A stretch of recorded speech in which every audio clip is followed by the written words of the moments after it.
Le dice gas inerte porque tiene la propiedad de que no se combina con otros gases. ¿De acuerdo? Es como el agua y el aceite. O sea, yo puedo tener un recipiente y mezclar agua con aceite y no se van a mezclar jamás. El gas inerte tiene esa propiedad. ¿De acuerdo? ¿Cuál es la gran ventaja de todo esto? Como todo el mundo tiene conocimiento, el triángulo de fuego está compuesto de tres elementos, ¿no? Oxígeno, temperatura y el material comburente. Si yo elimino uno de esos, no se va a producir combustión. O sea, la temperatura la puedo controlar, el material comburente siempre va a existir, pero lo que sí puedo controlar es el porcentaje de oxígeno. ¿De acuerdo? Entonces, basado en ese concepto, al reducir el porcentaje de oxígeno, no hay explosión. ¿De acuerdo? Entonces, ¿cómo puedo obtener ese resultado? Reemplazo ese oxígeno por otro gas, que viene a ser el gas inerte.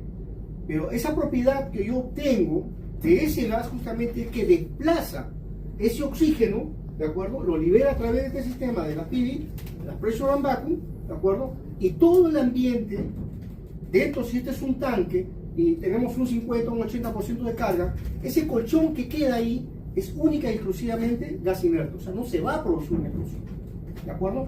Ese concepto lo tenemos que tener claro. El mejor amigo que puede tener un buque petrolero es el gas inerte. Sin eso, no hacemos nada. Entonces, este teamwork, que son muy importantes. Uno, que es inertización, ¿de acuerdo? Otro, que es el purging, que es el purgado, y otro, que es el gas free, ¿de acuerdo? O sea, esas tres operaciones siempre se hacen con el gas inerte. ¿Cuándo conlleva cada una de ellas? Ahora lo vamos a ver. Eso es lo que vamos a ver ahora, ¿de acuerdo? O sea, todo lo que viene a ser el funcionamiento de la planta de gas inerte. Una planta de gas inerte está constituida de diferentes elementos, ¿de acuerdo? Para producir, en primera instancia, este gas necesitamos, o sea, los gases de postcombustión de una caldera, un quemador, ¿no es cierto? O podemos utilizar también lo que le dicen un flue gas o un generador de topeo, ¿de acuerdo? Otro tipo de sistemas como los buques quimiqueros utilizan también una planta de gas inerte, pero no utilizan un quemador, utilizan el propio oxígeno, que a través de un proceso de disociación separan el oxígeno del nitrógeno, y ese nitrógeno es el que se utiliza, es un gas muy limpio, ¿de acuerdo? Porque utiliza el mismo aire. Pero ese es otro principio, o sea, aplicable también, pero que no lo vamos a ver aquí, ¿de acuerdo? Vamos a ver única y exclusivamente todo lo que es petróleo.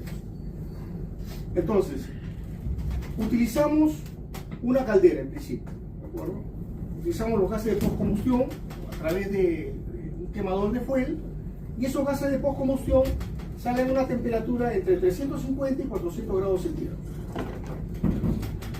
Ese gas, o sea, que está cargado, o sea, con una serie de impurezas, ¿no? Carbonilla, residuos de carbón, dióxido de carbono, anhidro sulfídrico, y una serie de elementos y partículas que son altamente nocivas, ¿no?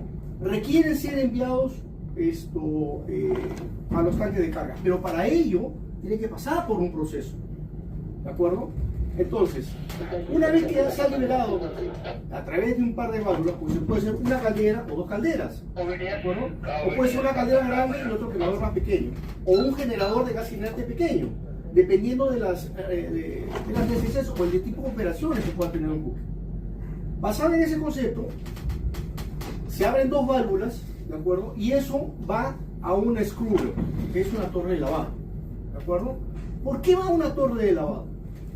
¿Alguien tiene...? Para hacer el enfriado, y lo elimina el dióxido de carbono.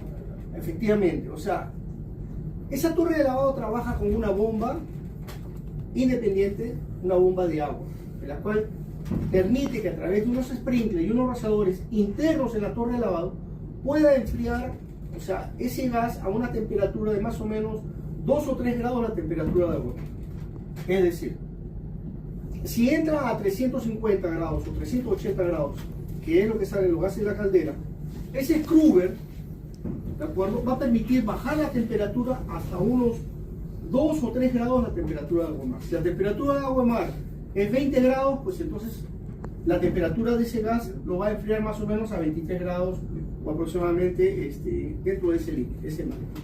Luego de ello, esos sprinklers o esos rociadores lo que va a hacer es, a través de una serie de placas internas dentro de ese scrubber, es retener todas esas carbonillas para que eso no vaya al tanque, ¿de acuerdo? Una vez que todas esas carbonillas van cayendo a través de un depósito, es liberado, ¿no es cierto?, a través de un drenaje y eso va directamente al mar. ¿Ya? Eso va siempre directamente al mar. Posterior a ello, una vez que se ha enfriado este gas, pasa a través de unos blowers, o sea, unos ventiladores. Existen dos ventiladores, ¿de acuerdo? Siempre hay dos ventiladores. ¿Qué capacidad deben tener esos ventiladores? Pregunta de Betty. Debe ser 125% mayor que las bombas de carga. Así es. Tiene que ser el 125% del total de la capacidad de las bombas de carga. O sea, es decir, eso también está en MARPOL. Si yo tengo este sistema, creo que descarga 3.750 metros cúbicos por hora. 4.000 máximo, 3.750. Ok, ese es tu... Sí, okay. Vamos a hablar de los 4.000 de acuerdo al diseño de la empresa, de manufacturing. O sea, son 4.000 metros cúbicos que tiran los dos ventiladores juntos. ¿De acuerdo? Entonces, yo antes de iniciar mi operación de descarga, ¿no?, cuando vengo yo a bordo, ya sea como jefe de máquina, primer ingeniero, o cualquier integrante, primer oficial, lo primero que tengo que entender, ¿ya?, son dos cosas. ¿De acuerdo? Uno, la capacidad de mis bombas de carga, ¿de acuerdo? Y dos, la capacidad del sistema de gas inerte. Porque yo no puedo entrar en una incongruencia si mañana más tarde tengo una carga homogénea. Yo cargo la misma carga, por decir, cargo diésel o cualquier otro tipo de combustible. Y yo echo a andar, ¿de acuerdo?, mi planta de gas inerte. Y el loading master de la terminal me dice, ¿sabe qué? Quiero máxima capacidad de descarga basada en dos condiciones. Uno, o mantienes 7 kilos o 7 bares en el manifold, o me das a mí 4.000 metros cúbicos por hora. 4.000 metros cúbicos por hora indica cuántas bombas tendría que tener operativas. Pues si estas son estas screw pump, existen dos tipos. Uno que te puede descargar 150 metros cúbicos por hora o 200 metros cúbicos por hora, dependiendo del diseño. Yo tendría que sumar la capacidad, ¿de acuerdo?, de todas esas bombas de descarga para ver que no se sobrepase la capacidad, ¿no es cierto?, de los dos ventiladores. Porque si yo metiera más bombas Frown para descargar y sobrepaso yo la capacidad de los blowers, ¿qué podría suceder? ¿Qué podría suceder? Porque voy a producir, o sea, efectivamente, voy a producir un vacío. Y si comienza a producir un vacío, ¿qué es lo que sucede? Estoy creando dentro de los tanques una atmósfera explosiva. ¿De acuerdo? O sea, ese detalle es muy importante tratar de comprenderlo. O sea, no puedo yo meter más bomba de descarga, ¿de acuerdo?, si no cumplo, digamos, con la suficiente capacidad, ¿no?, de suplir este sistema de gas inerte, o sea, a todos los tanques de carga. ¿Ese concepto está claro? ¿O lo explicamos de otra manera? Sin ello, o sea, tenemos un problema. ¿De acuerdo? Dentro de la operación, estos gases luego pasan a través de un sello, ¿de acuerdo?, un dexil, que lo tenemos en cubierta. Ese dexil es de tres tipos, ¿de acuerdo? Sello húmedo, semihúmedo y seco. ¿De acuerdo? Muy bien. Los tres tienen la misma función. ¿Cuál es la función de un sello encubierto? Efectivamente, para que ese gas venza una columna de agua, dependiendo del diseño de cada uno. Yo una vez que haya vencido la columna, ¿de acuerdo?, se crea un sifón. ¿De acuerdo? Entonces sale toda esa presión de gas y va directamente luego a los tanques que nosotros cargamos en impresora. O sea, con esa vez una serie de ramales, ¿no?, eso va directamente ya a la turbina. El proceso más o menos es ese. O sea, para repetir nuevamente, tenemos el generador de gas inerte, el gas se produce en una caldera, un generador de topeo que permite producir un flugaz, pasa a través de un scrubber, enfría los gases de postcombustión, sale a 350 200 grados centígrados, y luego lo baja a más o menos 3 grados la temperatura de la bomba. ¿De acuerdo? Luego, posterior a ello, pasa a través de un ventilador, no la dejas en un celular, si no se dan cuenta. Una vez de ello pasa a un sello cubierta, hay 3 tipos, ¿de acuerdo? Sello húmedo, semihúmedo y seco. ¿De acuerdo? Luego se comunican los tanques de carga y va a través de todo un sistema de válvulas y de herramientas. El sistema de apertura y de cierre de todos los tanques de carga tiene siempre que ir remarcado a través de un cuadro de control. ¿De acuerdo? Esto es algo muy simple, o sea, se prepara, digamos, una hoja como estas y aquí se marca todos los tanques de carga. Se puede conseguir, digamos, esos imantados verde o rojo, de tal manera que se sepa cuál de ellos, el que está abierto, está comunicado. Se exige que a través de las inspecciones todas las válvulas tienen que ir con un recinto de seguridad o una cadena, ¿de acuerdo? Y la llave de ese sistema lo tiene que tener o el bombero, ¿de acuerdo? El que esté cubierta, o el primer oficial que tiene que tener siempre una copia en el control de carga. Eso es algo muy importante que uno se tiene que tener. Ahora bien, uno de los detalles muy importantes antes de lanzar la planta de gas inerte es efectuar una calibración. Una calibración del analizador de oxígeno, ¿de acuerdo? ¿Qué tipo de gas se utiliza para efectuar la calibración del analizador de oxígeno? Sí, de fagas. O sea, una botella de gas de nitrógeno, ¿no es cierto? Que se efectúa la calibración para poder obtener lecturas fidedignas, ¿de acuerdo? Si yo estoy solicitando, o el terminal solicita, perdón, que el porcentaje de oxígeno sea entre 4 y 6%, ¿no? Definitivamente son los márgenes en los cuales, o sea, tengo que tratar de suministrar. Ahora, hay 2 formas de comprobar eso. La primera es a través del sistema fijo, ¿no es cierto?, que tenemos en máquina, que ha sido calibrado antes de entrar en funcionamiento. Y el otro punto es la comprobación directa en cubierta. Las líneas que salen ya directamente del sello hacia cubierta, ¿no es cierto?, siempre por lo general tienen un speaker, ¿no? O tiene, digamos, un punto de toma donde yo puedo utilizar un analizador de oxígeno portátil y poder comprobar una lectura. De que esa lectura que me está entregando el tipo de máquina sea efectivamente, o sea, con un rango de diferencia. ¿Por qué es importante todo esto? Porque si no se comprueba, digamos, este porcentaje, el OIMAT tiene la potestad de comprobar que si realmente el porcentaje de oxígeno que él está solicitando está dentro de su margen de solicitado. Purgar los tanques.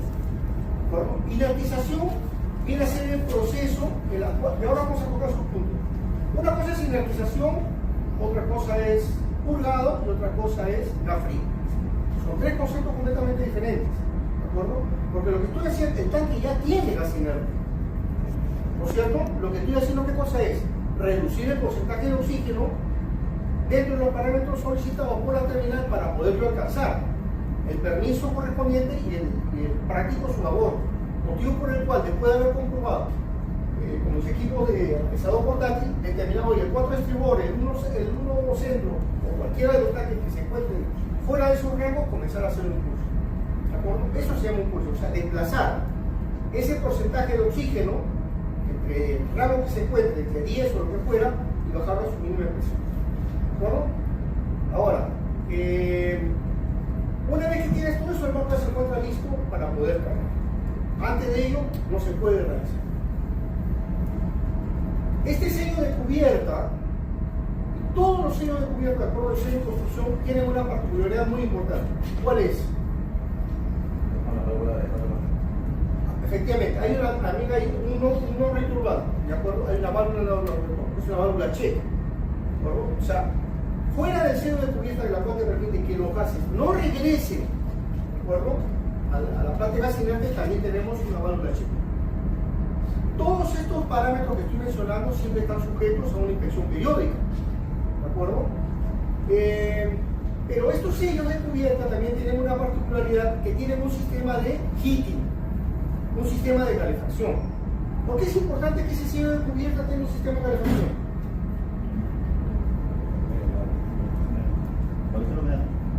Porque hay naves, hay barcos que les toca efectuar operaciones de carga en zonas gélidas, en zonas frías. O sea, yo puedo ir a cargar de repente al Báltico, Ventspil o Latvia, o por dar un ejemplo, donde la temperatura es 0 grados. ¿De acuerdo? Entonces, ¿qué sucede si yo voy a efectuar una descarga ahí? No puedo considerar, digamos, que al momento de lanzar mi plan de gas inerte, ese sello cubierto que tiene una columna de agua esté frisada, ¿de acuerdo? O esté, o sea, prácticamente congelado, o sea, un bloque de hielo. Si eso es así, ¿ustedes creen que el gas inerte va a poder llegar hasta la cubierta? No va a poder llegar a la cubierta, porque eso va a ser un bloque, va a ser un obstáculo, motivo por el cual es necesario que ese sello en cubierta tenga un sistema de calefacción. Entonces, esa calefacción se abre y va a mantener justamente siempre la temperatura, ¿no?, a una temperatura normal, una temperatura líquida que pueda fluir y el gas inerte pueda trabajar adecuadamente. Cuando vayamos a cubierta o cortamos por la isla cubierta, se van a dar cuenta de ese detalle. Es muy importante que tomen en cuenta eso, que hay un sistema de serpentina, ¿ya?, un sistema de calefacción. Por eso existe ese tema de la calefacción en el sello cubierto. Tanto el sello húmedo, seco y semihúmedo tienen ese sistema de calefacción.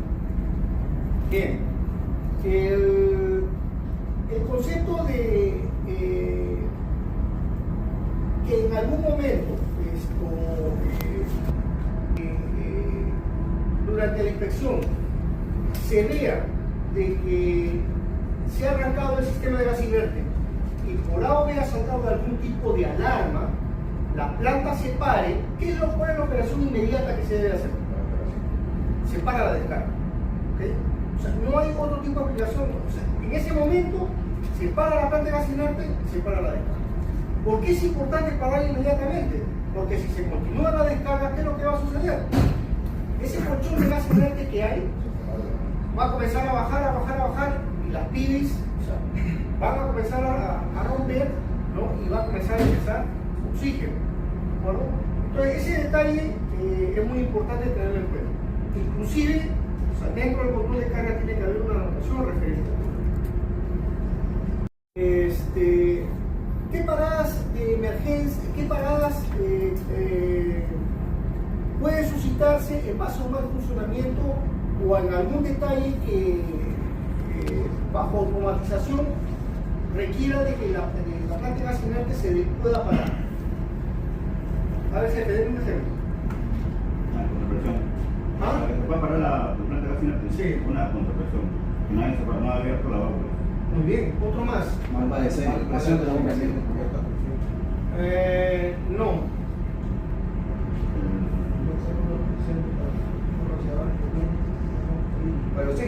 O sea que hay un problema de la Kruger. ¿Qué puede ser? Las Kruger tienen un nivel, ¿de acuerdo? Igual que el sello cubierta.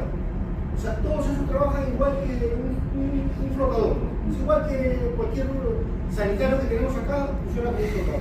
Si ese flotador, o sea, cae, ¿de acuerdo?, significa que el nivel de agua, o sea, no está cubriendo esa columna que se requiere. ¿Para qué? Para que pueda ser estanco y los gases no permita que retorne a la máquina, ¿de acuerdo?, con la planta de gas inerte.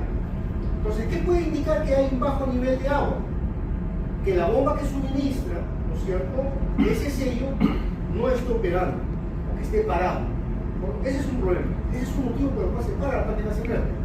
Lo mismo puede pasar en el Kruger, ¿de acuerdo?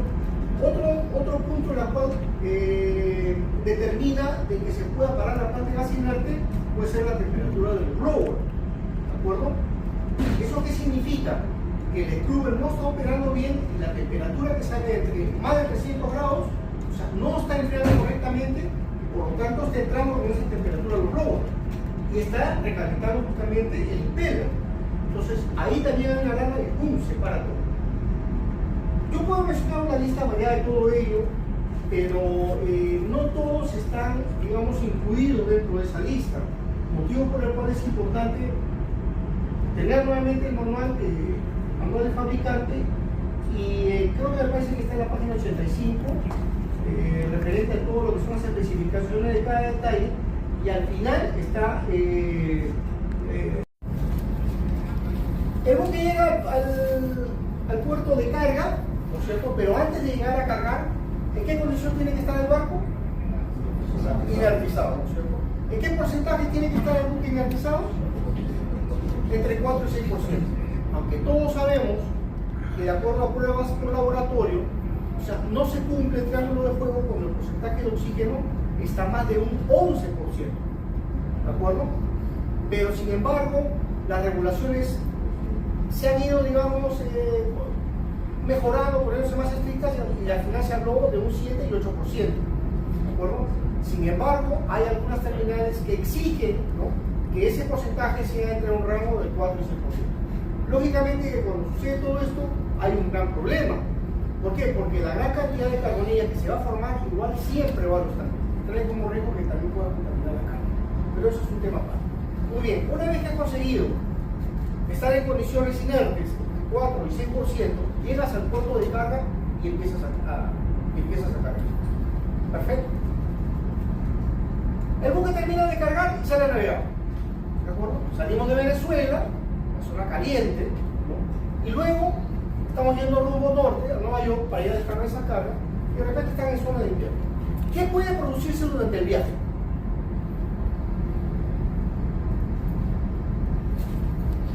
¿Qué puede producirse durante el viaje? ¿Por qué está cargado? Salimos de Nueva York, salimos de Venezuela y vamos a una zona fría. El buque ha cargado a un 95-98%. Ese colchón, ¿no es cierto?, que tenemos, ese 2%, es única y exclusivamente gas inerte. Pero al pasar a una zona fría, ¿qué es lo que sucede? Baja la temperatura, ¿no es cierto? Y inversamente proporcional, si la temperatura baja, el volumen también baja, se comprime, ¿no es cierto?, a un cierto punto. Si se comprime ese 2%, ¿en qué se convierte? En 3%. Entonces, ese 1%, ¿qué cosa viene a hacer? Oxígeno, porque al final se van a abrir las pibes, porque tiene que suplir, porque se está produciendo un vacío, porque la presión también va a bajar. Si yo salí con una presión positiva de 700 y durante la noche con el frío comienza a bajar a 400, 300, 200 y llega a cero, la presión se va a convertir en negativa, entonces va a comenzar a entrar oxígeno. Entonces, ¿qué es lo que tengo que hacer ahí? Tengo que purgar, ¿no es cierto? Tengo que hacer un curso, ¿de acuerdo?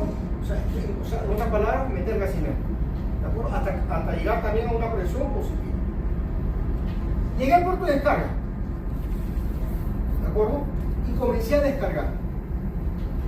Entonces, ¿qué es lo que tengo que hacer ahí? Inertizar los tanques. O sea, lanza de gas inerte y comienzas a inertizar los tanques. Sucedió que acá todos son bombas Framo, ¿no? Sí. Ya. Vamos a suponer un tanque, me suena cualquiera. Tanque de carga. El dos vapor. El dos vapor no funcionó. Tuvimos un problema con esa bomba, ¿de acuerdo? Tuvimos que tener la bomba de emergencia, conectamos ahí la bomba de emergencia, pusimos la bomba y descargamos del 2 vapor a otro tanque, al 2 centro. Y del 2 centro completamos la descarga y el buque peligroso. Pero ese 2 vapor tiene un problema, ¿de acuerdo?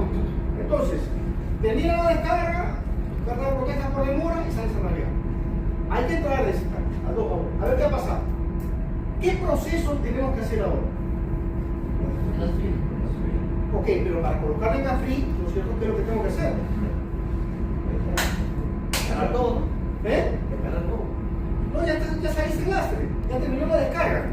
¿No es cierto? Terminó la descarga, pero hubo un problema en ese 2 vapor.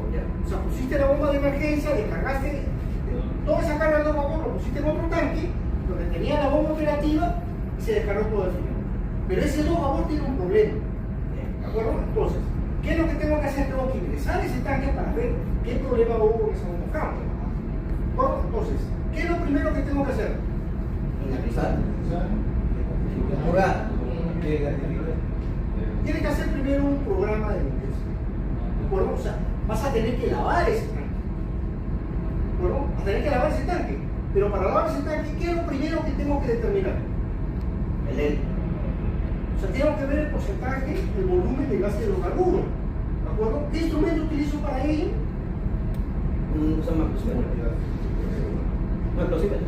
Un Transcope. ¿De acuerdo? Porque el Transcope es el instrumento el cual me permite ver cuál es el volumen de gas de hidrocarburo en una atmósfera inerte. porque si el explosímetro lo meto ahí, quemo las celdas.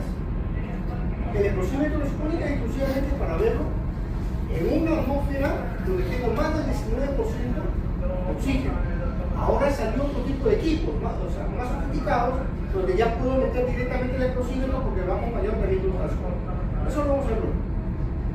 Pero lo que es esto, o sea, una vez que he comprobado que el volumen de gas hidrocarburo, ¿de acuerdo?, está todavía muy alto, para eso existe en el control de carga, ¿no es cierto?, un rango de explosividad, ¿no es cierto? En ese rango de explosividad, ¿qué te determina? ¿O qué es lo que se determina ese rango de explosividad? Que si yo comienzo a lavar se puede producir una explosión, ¿de acuerdo? Entonces, si ese porcentaje, ese volumen de gas hidrocarburo está en el 10% y yo tengo un porcentaje de oxígeno entre el 8%, y yo llevo esas dos coordenadas ahí y estoy dentro del rango de explosividad, no puedo empezar a lavar. ¿Qué es lo que tengo que hacer?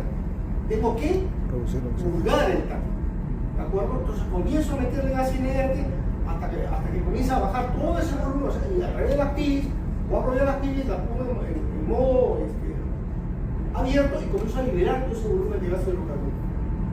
2 horas, 3 horas, ¿de acuerdo?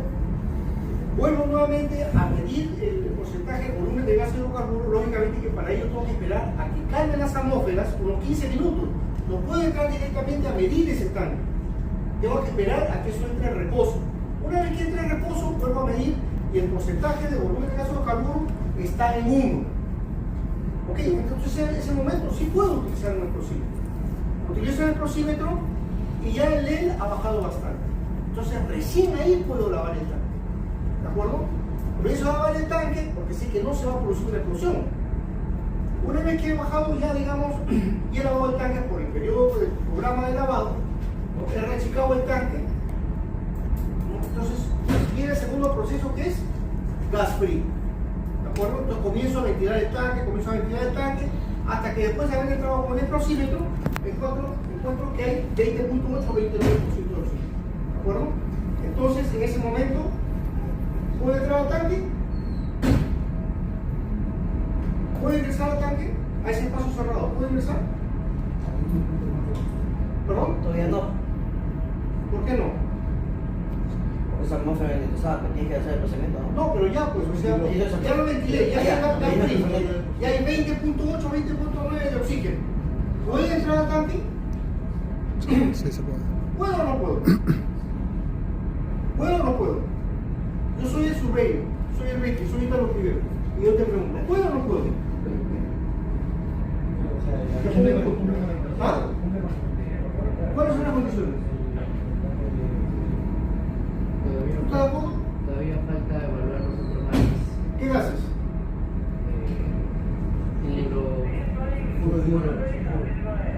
El sulfuro. Si me vas a hablar con propiedad. El crudo tiene una particularidad muy importante, que es el benceno. ¿De acuerdo? Y el benceno se comprueba a través de los tubos Drager. ¿De acuerdo? Con una bomba Drager. Si tú no has comprobado el benceno y has entrado a un tanque expuesto, inclusive con aquellos productos que son derivados del crudo, un tipo de hidrocarburos, a veces gasolina, diésel o cualquier otro, y no has comprobado el benceno, yo te garantizo tu cáncer de riñones en un periodo no menos de 5 años. Si has estado expuesto en un tanque en el cual has estado inhalando todos esos vapores por un periodo mayor de media hora. Entonces, como ya capté la atención de todos ustedes, vuelvo nuevamente a preguntar. ¿Ese tanque está en condiciones de poder ingresar después de haber solamente obtenido una lectura de 20.8 de oxígeno? ¿Está claro? Ok. Entonces, ingresar a un espacio cerrado no solamente conlleva una operación tan simple, ¿de acuerdo? Y a bordo, yo te sugiero que verifiques los tubos Drager. Si no los tienes, pídelos, porque es parte del cumplimiento de lo que viene a ser el tubos Drager, benceno. Ahora, acá viene la pregunta del $1.000.000. Pero la capitán, ¿y cuánto sería el mínimo de ppm de benceno benceno que yo debo encontrar en un tanque para poder ingresar. Menos de 1. Para que tengan una idea, o sea, una parte por millón es 1 centímetro en 1 kilómetro.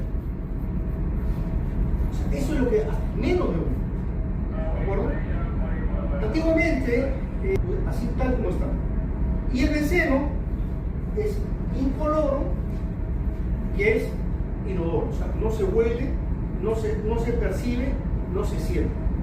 Está en diferentes atmósferas.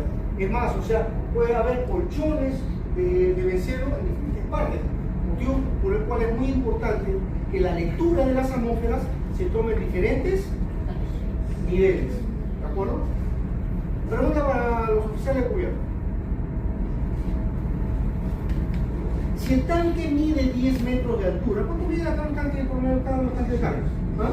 16 metros, ok. ¿Tú tienes acá las bombas Dragger? ¿Existen las bombas Dragger? Sí, 2. ¿Ah? 2 bombas. ¿Puedes traerme uno, por favor? ¿De acuerdo? Y tienen una sílica. Esa sílica es un mineral que tiene una propiedad. Que al momento de hacer un bombeo, vamos a trabajar directamente con un tubo y una manguera, ¿de acuerdo? Absorbe ese producto y al existir presencia de este tipo, porque hay también para anhidro sulfídrico, benceno, mercaptano y otro tipo de vapores, eso toma una coloración. Por lo general se pone de color negro o marrón. ¿De acuerdo? Si toma ese color, significa que ese tanque está que vuela en ese tipo de gas contaminante, sea benceno, mercaptano o cualquier otro tipo de gas perjudicial. Al existir todo eso, ¿qué es lo que tenemos que hacer entonces? Ojo que esto de acá, todo esto son preguntas que le van a venir en un técnico. ¿De acuerdo? No pasa nada con extremos. Estos son los tubos Dragger. Estos tubos Dragger tienen esta particularidad. ¿De acuerdo? Por acá esto C. Por acá se parte, ingresa, ¿ya? Esto acá tiene un contómetro, ¿ya? Que mide, ¿qué cosa mide aquí? Esto mide las bombeadas. ¿De acuerdo? Entonces, al momento de colocarse la manguera que va hasta el fondo, lo que hace es recoger la muestra, ¿de acuerdo? Pasa a través del tubo y es el que le permite cambiar la coloración en caso de que haya presencia de benceno. Mi pregunta es la siguiente. Si el tanque tuviera 16 metros, ¿de acuerdo?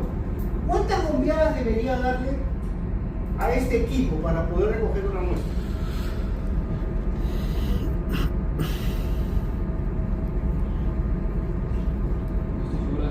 Pero recuerdo haber visto que en cada tubo Dragger, de acuerdo al gas que se utiliza, te indica cuántas pulsaciones te debes dar. Algunos son 10, algunos son 15. Mira, esto de acá marca un número. Cada bombeada es 1 metro. ¿De acuerdo? Eso es lo que recorre la bombeada, 1 metro. Si la altura del tanque es 16 metros, ¿qué altura tiene que tener mi manguera? Por lo menos 18. 18, ¿no puedo meterle 18 metros? ¿Cuánto tendría que caer hasta abajo? Por lo menos 15 metros, ¿de acuerdo? Para poder recoger la muestra, ¿entiendes? Lo más bajo posible. ¿Por qué? Porque cuando yo baje al tanque, lo que voy a caminar va a ser en el plano. Entonces, si la presencia de los gases de benceno está justo en el plano, eso es lo que yo voy a absorber.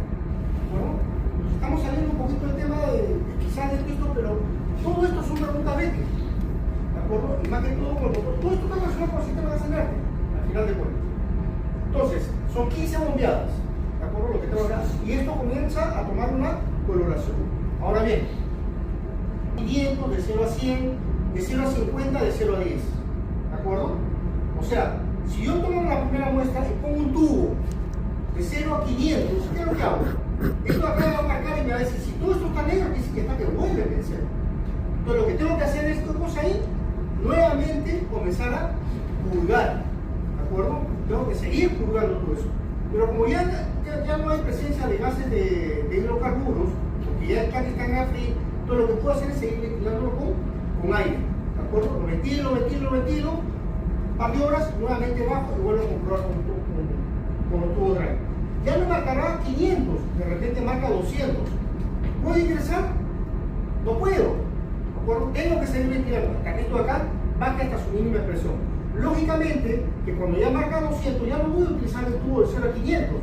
Utilizaré el otro tubo, que hay otro tubo de escala de 0 a 200. Si baja más, hasta que utilice el último, que es de 0 a 50, donde es más exacto. Acá primero está la seguridad de todos nosotros. ¿De acuerdo? Es importante esto. Bien. Se ha inspeccionado. Y ya no hay presencia de benceno, entonces el tanque sí está en condiciones de poder pasar. Preparo mis equipos de ERA, de respiración autónoma, ¿no? Coloco mi camilla, aquí todos los requerimientos que exige los Space, ¿no? Y bajo a hacer la inspección de ese tanque. Bajo con el departamento de máquinas, cambio los sellos de cubierta, los sellos de la bomba, en fin, los problemas que puedan tener. Una vez que ha sido reparado todo eso, ¿no es cierto? Se hace la prueba respectiva y la bomba ya está funcionando. Ahí termina el trabajo. ¿Qué es lo que vendría luego? Así es. Así es. Entonces ahí luego viene lo que es la realización. ¿De acuerdo? ¿Está claro? Entonces, ¿ah? 15 bombeados. Rompedor de vacío. ¿De acuerdo? ¿Qué cosa es una rompedora de vacío? Una rompedora de vacío no viene a ser otra cosa que un dispositivo que tiene una determinada capacidad, ¿no? Que siempre está con agua. ¿De acuerdo? ¿Qué es lo que sucede? Si yo estoy cargando, ¿de acuerdo? A un determinado rey y la terminal, por cosas de su funcionamiento, mala operación, porque la terminal también hace malas operaciones, comienza a cargar, digamos, a un rey mayor de lo solicitado. Entonces, ¿qué va a suceder? O sea, la carga va a comenzar a entrar a una determinada presión que las PV breakers de cada tanque no se van a dar abasto completamente. ¿De acuerdo? Entonces, para que no se produzca una deflagración no va a ser lo que es como si yo tuviera este tanque, ¿no? Y comienzo yo a meterle carga, y tengo esta PV. Comienza a liberar, pero va a llegar un momento donde no se va a dar abasto y esto se va a comenzar a deformar. Y se produce lo que es una deflagración, una explosión. Se produce una explosión, esto trae como consigo una reacción en cadena y se comienza a cargar todos los tanques. Entonces, ¿qué es lo que sucede?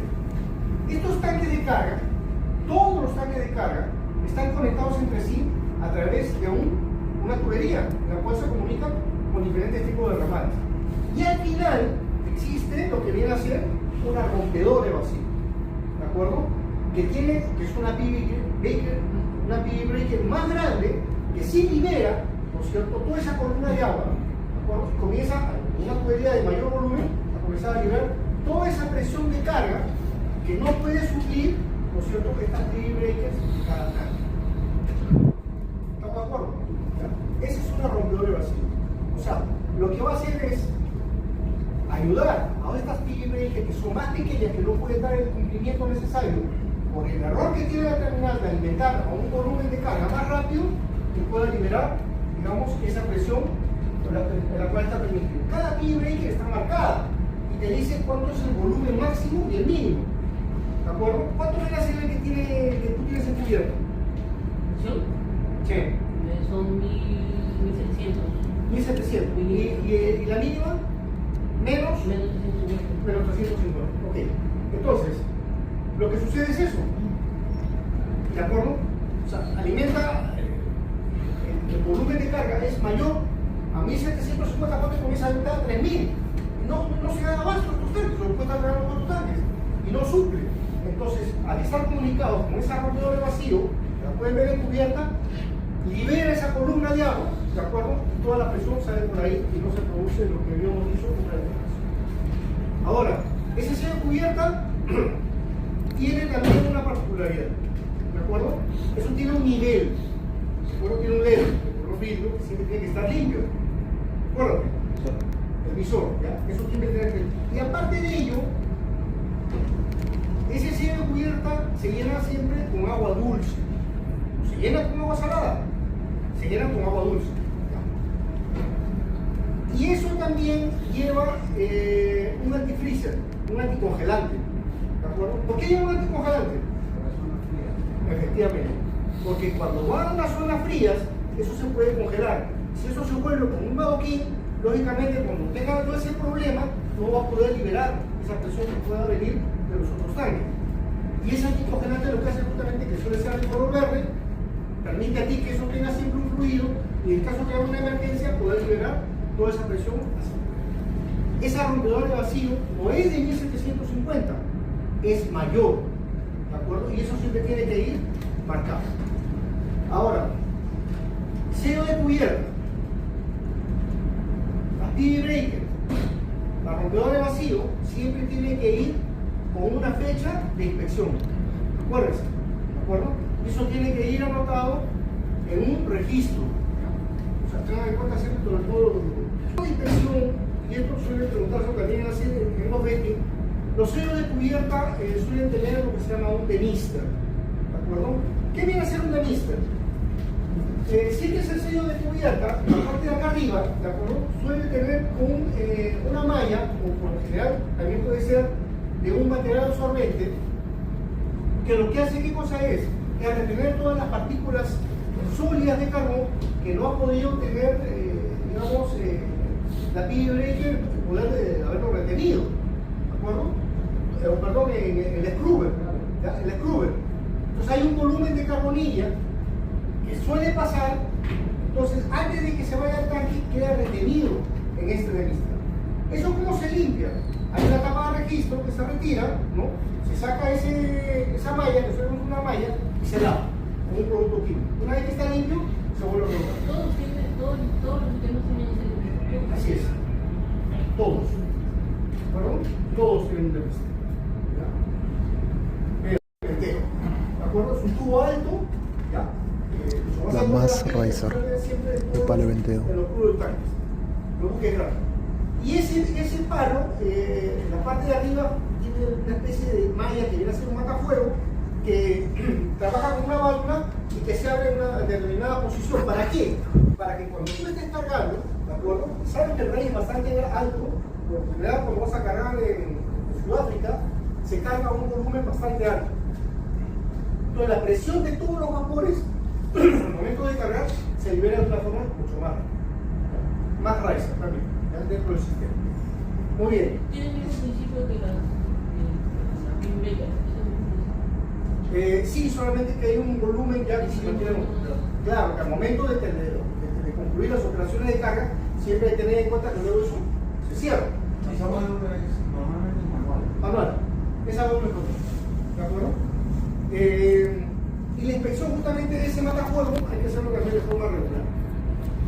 Una de las cosas que también tiene que comprobarse antes de efectuar las operaciones de carga justamente es el movimiento de todas las PV breakers. ¿De acuerdo? ¿Por qué? Porque cuando está diseñando el barco justamente para este tipo de operaciones con gas inerte, ¿qué cosa es lo que se libera por ahí? Gas inerte. Y el gas inerte de una u otra forma también tiene hollín.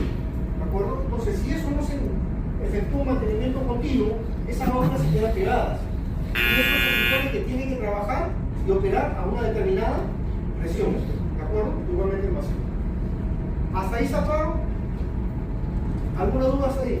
Y alguna vez le he dicho, ¿dónde está escrito lo que me estás mencionando? No, es que no. Si no está escrito en ninguna publicación de OSINT, como Alcohol o SGO, tienes por qué adjudicar un comentario con respecto a lo que te mereces. No está escrito. Eso es lo que tú supones o que tú crees que debe de hacer. Pero si no está estipulado o recomendado, ¿entiendes? Bajo alguna regulación internacional, eso no tiene que estar exigido. Sin embargo, dentro del manual de fabricantes hay una serie de parámetros que debes de escribirlo, tomarlo en cuenta y dejarlo impreso. No todos tenemos, o sea, un bacán en el cerebro, ¿no? Para poder, digamos, recordar todo lo que está escrito. Yo por el cual yo sugiero que un control de carga, también en máquina, ¿no? Siempre tiene que estar sujeto a una serie de temas argumentativos para que mañana más tarde, con más una expresión, digan, si el procedimiento es este.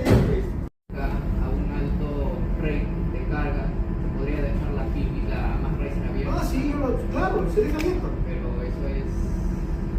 Está permitido, está permitido. Esa es mi duda, si es la PIB. Ya, ¿cómo era tu pregunta? Mira, escúchame. Este es el tanque, ¿no es cierto? Yo tengo, esta es la altura de la PIB. El tanque, ¿de acuerdo? La altura del más raíces está mucho más arriba. Entonces yo tengo una pregunta. Si bajo diseño de construcción, ¿no es cierto?, se ha determinado que esta altura de esta PIB sea, digamos, construida para que esté a 3 metros de altura, es porque los vientos, ¿entiendes?, por las condiciones atmosféricas, si hay una liberación de vapores, eso va a permitir que con los vientos eso fluya, ¿no es cierto?, fuera de la nave. Si ese más raíces que tiene mayor altura, como 3 veces más alto, entonces a una mayor altura, ¿tú crees que va a haber algún tipo de problema referente a ello? Así es. Sin embargo, y esto hay que tenerlo siempre en cuenta, en cualquier tipo de operación comercial, ¿de acuerdo?, todos los accesos de la acomodación siempre tienen que estar cerrados. ¿Qué cosa es lo que sucede durante al principio del término de una operación?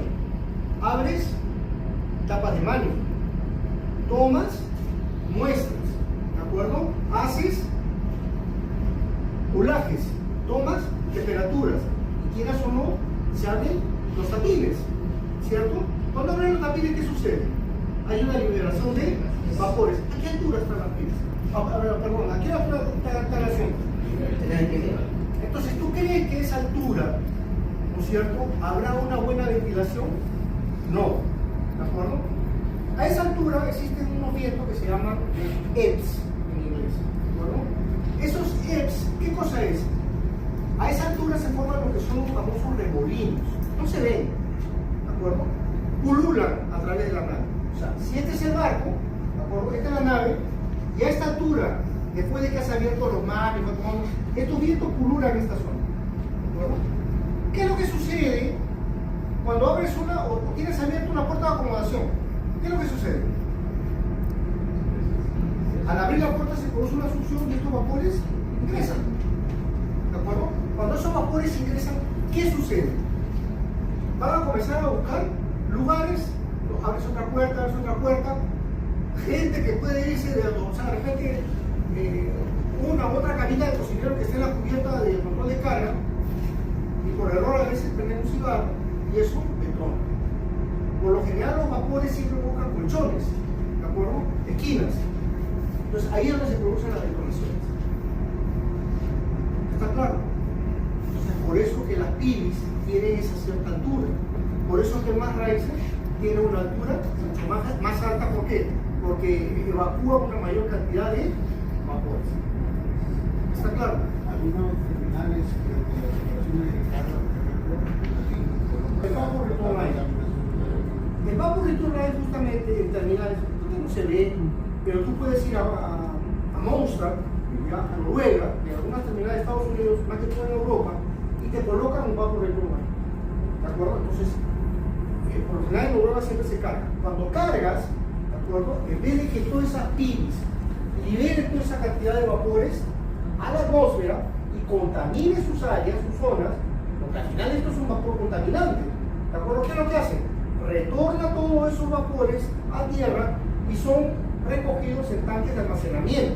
Eso pasa por un proceso, ¿no?, de depuración, y después puede tener cualquier otro tipo de uso, ¿de acuerdo? Para eso se nos va por ahí. Muy bien. El capitán y los oficiales familiarizados con la operación y mantenimiento de los sensores de oxígeno y las alarmas asociadas fijas en los espacios que contienen sistema de gas inerte, y están sus equipos fully operational, o sea, 100% con los sensores calibrados y los puntos de alarma activados de acuerdo con los procedimientos de la compañía y las instrucciones del fabricante, ¿de acuerdo? ¿Esto qué trae como consigo? Que acá hay un objetivo que quiere acá en el cine, ¿de acuerdo? En el cine, ¿no? ¿Qué cosa es lo que te piden? Que estés seguro que todo el ingreso a estos espacios, ¿no?, que contengan la planta de gas inerte estén siempre hechos de forma segura. ¿De acuerdo? Entonces, cuando yo voy a operar, ¿no?, tener conocimiento, ¿cuáles son esos sensores? Todos esos sensores aparecen, creo que es en la página 67 de tu manual de fabricante. No me acuerdo exactamente, pero sí lo he leído y aparece ahí. ¿De acuerdo? Hay una relación de sensores. Ahora, ten en cuenta una cosa, que como repuestos críticos, no sé cuál es la política de la empresa referente a ello, debes tener esos repuestos. Porque la planta de gas inerte es un equipo de seguridad, motivo por el cual tienes que tener una relación de equipo crítico para poder, digamos, tener en consideración si mañana más tarde viene esta inspección y te dice, ¿cuánto equipo crítico? Planta de gas inerte. ¿Cuáles son tus repuestos? Estos son mis sensores. ¿Y por qué has pedido esos sensores? Vas directamente. Solicitud de manufactura. ¿De acuerdo? Eso lo tienes que tener claro. Tú también, referente a este tema. ¿Ya? Ahora, basado en ello, ¿ya?, ¿qué evidencias puedes mostrarle una vez que el superintendente le haya pedido esto? Entonces, yo todo esto lo he escrito acá.